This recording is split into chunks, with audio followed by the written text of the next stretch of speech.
Hello what's up guys, कैसे हैं आप सभी लोग। आजकल मैं थोड़ा सा बिज़ी हूँ अपने पर्सनल प्रोजेक्ट में, और ये मैं खुद बना रहा हूँ सी शार्प लैंग्वेज में, बिना सी शार्प लैंग्वेज को अच्छे से जाने। तो थोड़ी बहुत मदद मेरी चैट जीपीटी इसमें कर रहा है। लेकिन मैंने बनाया क्या एक्चुअली, मैं ये दिखाता हूँ। ये देखिए, मैं इस प्रोग्राम को स्टार्ट करता हूँ और स्टार्ट हो जा। अरे स्टार्ट हो जा भाई। हो गया स्टार्ट। तो ये सॉफ्टवेयर है, और ये सॉफ्टवेयर एक्चुअली आपको दवाइयाँ बताता है आपकी बीमारी के हिसाब से। एक्चुअली ये होम्योपैथिक मेडिसिन आपको बताता है। तो अगर आप फीवर सेलेक्ट करेंगे तो आप देख सकते हैं यहाँ राइट साइड में 3 मेडिसिन आ गई हैं। लेकिन अगर आप फीवर के साथ फूड पॉइजनिंग सेलेक्ट कर देते हैं तो देखिए यहाँ पे अब सिर्फ 2 मेडिसिन रह गई हैं। तो ऐसे 3 मेडिसिन थी, ऐसे 2 मेडिसिन थी। अगर आपको स्टमक एक यानी कि पेट दर्द है तो पेट दर्द को हमने सेलेक्ट किया, और देखिए पेट दर्द की दवा आ गई। और फीवर के साथ पेट दर्द है, अगेन मुझे इसको करेक्ट करना है कि फीवर के साथ पेट दर्द हो तो दूसरी दवाइयाँ आ जाए। लेकिन ये इतनी सारी दवाइयाँ दिखा रहा है, इसने दवाइयों का पोटला बांध दिया। वो चीज़ नहीं करनी है। जैसे मान लीजिए मैं फूड पॉइजनिंग, स्टमक एक, डायरिया सब सेलेक्ट कर देता हूँ। तो इस समय ये यहाँ पे जो है इतनी सारी दवाइयाँ दिखा रहा है। अगेन डायरिया वाला मैंने सिम्टम अभी रिसेंटली डाला है, तो उसको मुझे फिक्स करना है। तो अगर किसी के पेट दर्द है, उसको फूड पॉइजनिंग है, उसको उल्टी आ रही है, तो इतनी इतनी इतनी चीज़ें उसके साथ काम करेंगी। अगर उसको फीवर है तो भी ये 3 दवाइयाँ वो ले सकता है। एंड अगर उसको सिर्फ उल्टी आ रही है देन दवाइयाँ बदल जाएंगी। और आप सोच रहे होंगे कि वेट ए मिनट, क्या तुमने कुछ भी रैंडम दवाइयाँ इसमें डाल दी हैं? तो ऐसा नहीं है। इन दवाइयों के पीछे मैंने रिसर्च करी। जैसा कि मैंने बताया कि चैट जीपीटी ने मेरी कोई ज़्यादा हेल्प नहीं करी है। इसका सिंपली मतलब ये है कि कोडिंग के पोर्शन में चैट जीपीटी ने मेरी हेल्प करी है, लेकिन ये जो दवाइयों के पीछे रिसर्च गई है इसमें बड़ा टाइम लग गया। तो यहाँ पे इस सॉफ्टवेयर में सिर्फ कोडिंग ही नहीं है, इसमें दवाइयों को भी मुझे काफ़ी पढ़ना पड़ गया, स्टडी करना पड़ गया। मटीरिया मेडिका जो कि होम्योपैथी के स्टूडेंट्स पढ़ते हैं वो पढ़ना पड़ गया। Kent repertory, Boenninghausen repertory. और थोड़ा सा आइडिया भी हो गया कि एक होम्योपैथ क्या पढ़ता है अपने BHMS की स्टडी में। एंड एक्चुअली मैं आपको बताऊं, होम्योपैथी मैंने पहले भी जो है थोड़ी बहुत पढ़ रखी थी, तो मुझे आइडिया था। तो ऐसा नहीं है कि बिल्कुल मैंने ज़ीरो से स्टार्ट किया है। तो थोड़ा बहुत मुझे बेसिक आइडिया होम्योपैथी का पहले भी था। एंड तो यहाँ पे एक ऐसा सॉफ्टवेयर बनाने की कोशिश की है कि अगर आपको कुछ 3-4 बीमारियाँ हैं, जैसे मान लीजिए आपको कुत्ते ने काट लिया, तो यहाँ पे दवाई आ गई इचिनेशिया अगस्टिफोलिया एंड हाइड्रोफोबियम दवाई आ गई। ठीक है। अगर आपको फीवर है तो ये दवाई आएगी। अगर आपको टॉन्सल्स है तो ये वाली दवाई आ जाएगी, बेलाडोना मर्कुलस सोलेबस। 2 दवाइयाँ एक्चुअली हैं ये। और अगर आपको वॉयलेंट कफिंग, बिल्कुल खांसी रुक नहीं रही, खांसते चले जा रहे हैं, तो ये दवाई आ जाएगी। देखिए कुछ चीज़ें मैंने अपडेट कर रखी हैं। जैसे आपको फीवर हुआ, लेकिन आपको सडन फीवर हुआ, यानी कि अभी तक ठीक थे, अचानक से झटके में बुखार आ गया, तो फीवर सेलेक्ट किया, सडन सेलेक्ट कर लिया, और दवाई जो है हमारी कम्प्लीटली एकदम बदल गई। एकोनिटम नेपेलस आ गई दवाई। तो ये सारी चीज़ें जो हैं, इसमें दवाइयों में रिसर्च करने में जो है कि कौन सी दवाई कहाँ बैठेगी, कौन से की मतलब जो मैंने यहाँ पे चेक मार्क्स बना रखे हैं किसके साथ बैठेगी, इसमें टाइम लग गया मुझे। अगेन ये सॉफ्टवेयर पूरा बना नहीं है, जैसा कि आप देख सकते हैं। अगर मैं इसको और इसको सेलेक्ट कर दूंगा तो ये दवाइयों का बिल्कुल पोटला बांधे दे रहा है। इतनी दवाइयाँ सजेस्ट किए दे रहा है, इसको इतनी दवाइयाँ सजेस्ट नहीं करनी है। किसी को 3 दिक्कतें एक साथ हैं तो उसके केस में अलग दवाई होगी।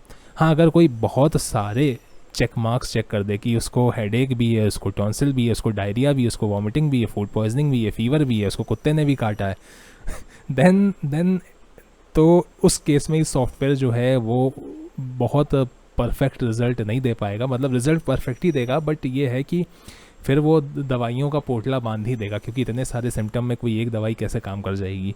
कुत्ते ने भी काट रखा है, टॉन्सिल भी हो रखे हैं, डायरिया भी हो रखा है, वॉमिटिंग भी है, फीवर भी है, कफ भी है, सब कुछ एक साथ हो गया है, हाई ब्लड प्रेशर भी है। ठीक है। अगेन हाई ब्लड प्रेशर और लो ब्लड प्रेशर वाले जो चेक बॉक्स हैं ये खाली पड़े हुए हैं, इनमें रिसर्च करके इनमें दवाई डालनी है।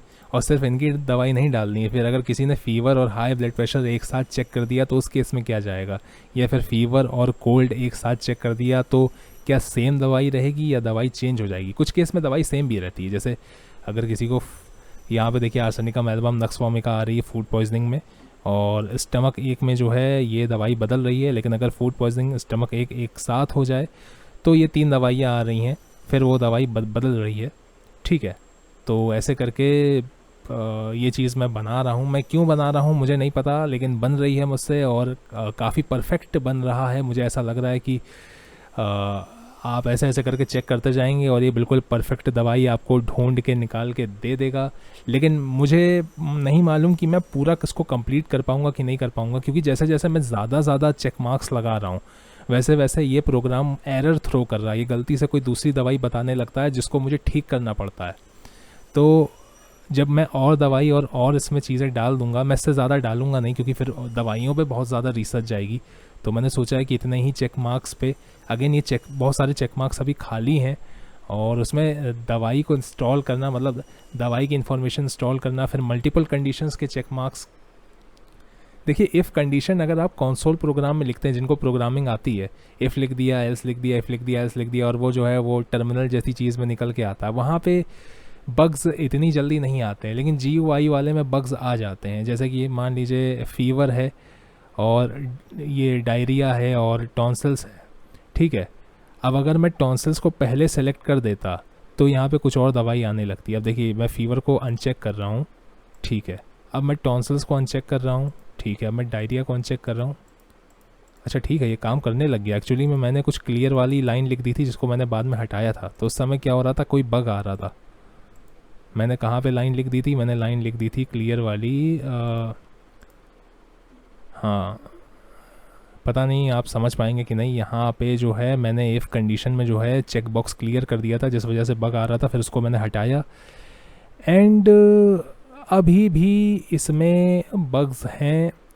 देखिए दवाइयों के मामले में जितनी दवाइयाँ ये शो कर रहा है, दवाइयाँ बिल्कुल परफेक्ट शो कर रहा है, ऐसा मेरा मानना है।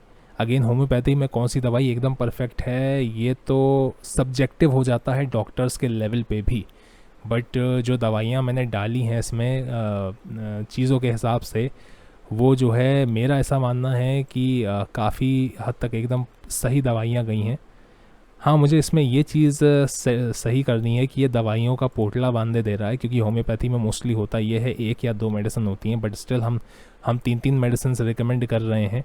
और हमें ऐसे दवाइयों का पोटला नहीं बांधना है कि बिल्कुल जो है इसे 5-6 दवाइयाँ एक साथ दे दें किसी को, ठीक है।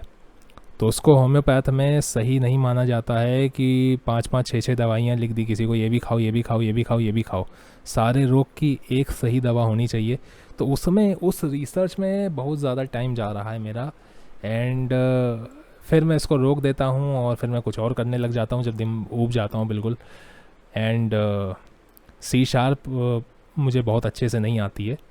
एंड मैं आपको बताऊं, अगर आपको ग्राफिक्स GUI एप्लीकेशन विंडोज़ के लिए बनानी है तो C# सीखिए आप। C# आप सीखिए और एप्लीकेशन बनाइए। और थोड़ी बहुत हेल्प आप ChatGPT की भी ले सकते हैं लॉजिक बिल्ड करने में। गूगल का जेमिनी आ गया है, ChatGPT, सारे टूल्स आ गए। इनका फ़ायदा उठाइए प्रोग्रामिंग सीखने में। क्योंकि पहले क्या होता था कि प्रोग्रामिंग सीखना मुश्किल था घर से बैठ के, क्योंकि आपको कहीं पे कन्फ्यूजन हो जाएगा तो आप गूगल पे सर्च कर सकते हैं और ज़रूरी नहीं कि उससे रिलेटेड पोस्ट मिले या ना मिले। लेकिन ChatGPT और जेमिनी से आप क्वेश्चन पूछ सकते हैं। इतने बढ़िया AI आ गए हैं, आपके लिए कोड लिखते हैं, आपको कोड बताते हैं, आपके एरर्स को निकालने में भी मदद करते हैं। तो फ़ायदा उठाइए। और अगर कोई आप कॉन्ट्रैक्ट पढ़ने के लिए दे देंगे AI को और कह देंगे कि इसको छोटा करके बताओ कि इसमें कहाँ कहाँ फ़्लॉ है, कोई वकील का लिखा हुआ लेटर दे देंगे तो वो फ़्लॉ भी बता देगा आपको। मतलब ये सारी चीज़ें वो हैं जो मैंने पर्सनली खुद चेक करके देखी हैं AI पे। आपके लिए एप्लीकेशन लिख देता है, आपके लिए FIR लिख देता है, आपके लिए कंप्लेन लिख देता है और आप उसको कॉपी पेस्ट कर सकते हैं। अगर आपको बैंक की एप्लीकेशन लिखने में हेजिटेशन हो रही है कि यार मुझे बैंक की एप्लीकेशन लिखनी नहीं आती, पता नहीं क्या क्या लिखना है, तो पूरी हिंदी में एप्लीकेशन आपके लिए लिख देगा। उसको जो है लेके जाइए बैंक में और नई पासबुक अप्लाई कर दीजिए। बस AI से बोल दीजिए कि मेरी इतनी तारीख को पासबुक खो गई थी, ब्ला ब्ला ब्ला, और मेरे लिए लिख दो एप्लीकेशन, इस बैंक का नाम डाल दो, ये डाल दो, हो जाता है। ठीक है, तो वीडियो को जो है यहीं पे एंड करते हैं। होपफुली वीडियो आपको पसंद आया होगा, पता नहीं पसंद आया होगा कि नहीं, क्योंकि वीडियो में ज़्यादा कुछ खास है नहीं। एंड आई होप वीडियो पसंद आया ही हो। एंड फिलहाल के लिए इस वीडियो में इतना ही, नेक्स्ट वीडियो में मिलते हैं, तब तक के लिए बाय बाय।